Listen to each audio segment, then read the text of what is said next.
Psicóloga, quantas vezes tu chegaste ao final do dia completamente esgotada, cansada? E eu pergunto-te, será que isso está relacionado com a carga clínica que tu te impões ou será que tem a ver com as questões da tua organização, dos teus processos, de como tu geres o teu tempo?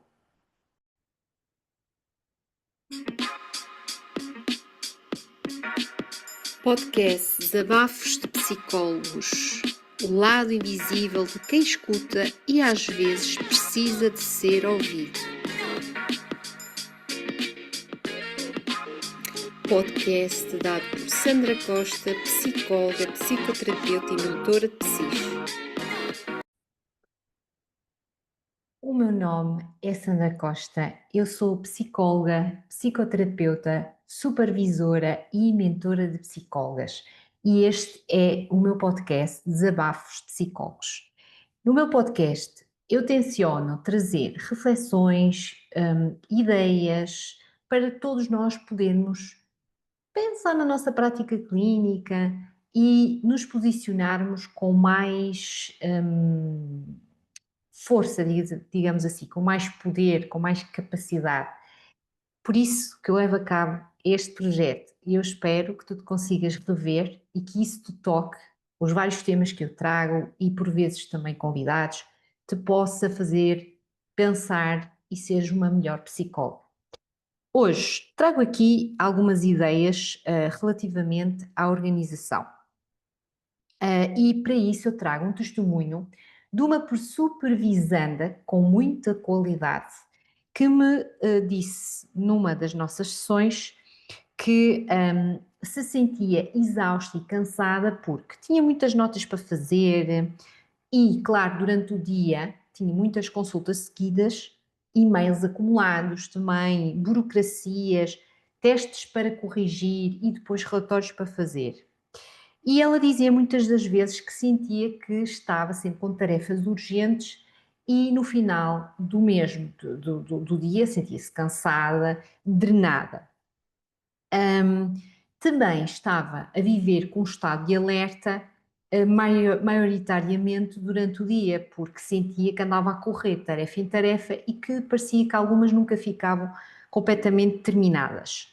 E eu pergunto-te, psicóloga, tu talvez sintas isso, sentes que a tua prática clínica consome-te e não te permite crescer, e se calhar muitas de vocês até já tiveram uma dúvida: será que ser psicóloga é realmente aquilo que eu quero?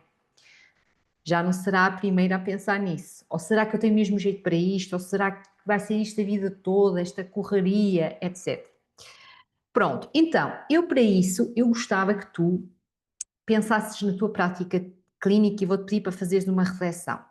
Hoje, estamos aqui já mais do que meados de setembro, gostava que tu pensasses na semana anterior. Será que se tu pensares segunda a sexta da semana anterior, tu te sentiste refém da tua agenda? Hum, Sentiste que não tinhas energia para tudo? Ou que havia falta de organização, que essa falta de organização estava-te a roubar alguma paz mental? Essa paz mental que nós precisamos, não é? Essa gestão emocional que nós precisamos para as nossas consultas. Hum, e também gostava de referir que não penses nas férias, porque muitas de nós, muitas de vocês, nem há um mês regressaram das mesmas, por isso tem mesmo que identificar o que é que vos está a travar na vossa prática clínica. Então pensem lá, sim, sentiram isso? Sentiram que a semana passada andaram a correr? Então, eu gostava de vos apresentar então as três formas de ver como a desorganização pode estar-te a roubar a clareza clínica. Primeiro, a primeira razão é rotina incerta. O que é isso da rotina incerta? Segunda-feira é de uma maneira, terça de outra, quarta faço mais aquilo ou menos aquela coisa, ou seja, não tenho blocos fixos na minha agenda. E isso já vai drenar a tua energia. Repare, tu devias ter blocos para consultas, blocos para supervisão, para preparar materiais ou preparar avaliações ou corrigir avaliações, blocos para a parte burocrática, administrativa e também para descanso, não te esqueças, ok? Para meditar, por exemplo, as minhas mentoradas da mentoria CAPS, elas têm meditação, escolhem sobre a meditação, têm as suas respirações conscientes, que também é uma prática de atenção plena, e elas têm de fazer e tentar ter isto sem, não tem que ter uma estrutura rígida, mas pelo menos intencionalmente nós na agenda temos bloquinhos. A segunda razão é que pode estar aqui a dar-te desorganização e a consumir a tua energia, é ignorar de facto a tua disponibilidade para as tarefas. Neste caso, por exemplo, de manhã, se tu tiveres mais disponibilidade, foco e concentração, vais fazer determinadas tarefas. À tarde, depois do almoço, provavelmente já estarás mais cansado, e então tarefas repetitivas farão mais sentido. Aliás, nós, psicólogas, sabemos isso e fazemos. Por exemplo, quando fazemos avaliações, privilegiamos as avaliações realizadas no período da manhã, porque sabemos que as crianças, adolescentes ou mesmo adultos estão muito mais disponíveis nesse período, a maioria das pessoas, do que da parte da tarde, que já estarão mais cansadas. Então, aqui eu sugiro-te que tu reserves horas, né, de maior foco para tarefas que são mais exigentes e de menor energia, ou seja, tarefas administrativas para outros momentos. Isto vai reduzir, sem dúvida, o teu desgaste ao longo dos dias e ao longo das semanas. A terceira razão que pode estar-te a deixar caótica, não é? Em termos do teu bem-estar e da tua energia, é falta de prioridades. Ou seja, tu deverias definir prioridades semanais, e pode ser uma prioridade para os teus pacientes, uma prioridade para o teu negócio, neste caso para as tuas consultas, não é? Que acaba sempre por ser um negócio ou uma empresa, mesmo que seja a título pessoal, e para a tua vida pessoal, ou seja, para a tua vida com a tua família ou para o teu cuidado. E para isso tu podes usar a matriz de Eisenhower, que é uma matriz que define que as tarefas podem ser divididas de quatro maneiras, podem ser muito importantes e muito urgentes, podem ser importantes e não urgentes, podem ser não importantes e não urgentes, ou urgentes e não importantes.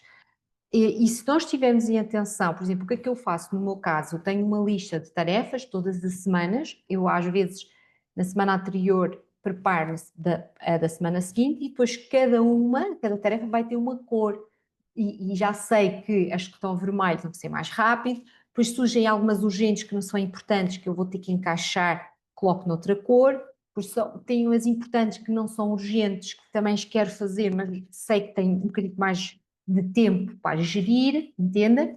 E as não importantes e não urgentes, essas assim, pronto, são algumas que ficam um bocadito mais em atraso. E olhando agora para estas três razões, eu dei-te aqui três razões que podem estar a desorganizar, e dei-te três soluções práticas. E para mim, acho que se tu começares conscientemente a fazer isto, tu vais começar a notar diferenças. Eu noto isso nas minhas mentoradas, eu noto em mim, comecei a fazer isto há algum tempo, e noto nas minhas mentoradas que elas realmente começam a ter o tipo de organização, disponibilidade, até para os próprios casos clínicos que são discutidos na nossa mentoria, e também todo um conjunto de atividades que nós fazemos na mesma. Pronto, então, eu vou-te convidar agora aqui, se estas soluções que eu te dei achas que te vão fazer diferença, eu vou-te convidar para daqui a 15 dias, que este podcast tem regularidade quinzenal, estás na aula prática com Inês Godinho, ou seja, na quinta-feira, desta quinta à 15, vai ser uma aula em que vamos falar de organização para psicólogos e vamos falar das razões para as psicólogas serem de facto organizadas. A Inês Godinho vai ser minha convidada, é uma especialista em organização e processos, e até lá eu convido-te durante estas 2 semanas, comece já a aplicar as tais 3 prioridades que falei há bocado, que é: define para a próxima semana uma prioridade para ti, para o teu negócio, não é? Que com certeza és empreendedora, se tu dás consultas, mesmo que estejas a trabalhar por conta de outrem, se tu dás consultas, não deixes, por tua conta, não deixas de ser empreendedora, e também para os teus pacientes. Por exemplo, eu esta semana tenho aqui algumas metas para os meus pacientes, nomeadamente, tenho aqui um ou outro relatório para fazer, que eu guardei para esta semana, e é uma das minhas prioridades em relação a eles. Em relação a mim, continua, por exemplo, vou dar um exemplo, pode ser o treino, pode ser esta semana tenho uma coisa a fazer que me vai trazer satisfação pessoal, e, por exemplo, para o meu negócio, estou, por exemplo, a afinar, imagina, processos meus, que eu quero liberdade e disponibilidade para aquilo que verdadeiramente interessa. E são coisas que eu também, nós na mentoria acabamos por falar e ao escutar muitas psicólogas. Isto é um trabalho não só da escuta da minha própria prática, mas também discussão e conversação com outros colegas, em vários contextos. Então, eu acho que se tu estabeleceres essas 3 prioridades, vai com certeza ser benéfico para ti. Até ao próximo podcast, que é daqui a 15 dias, e convido-te a não falhar, não perder, porque falar com uma especialista de organização para nós psicólogas é sem dúvida uma mais-valia. Então, até breve, para mais desabafos de psicólogas.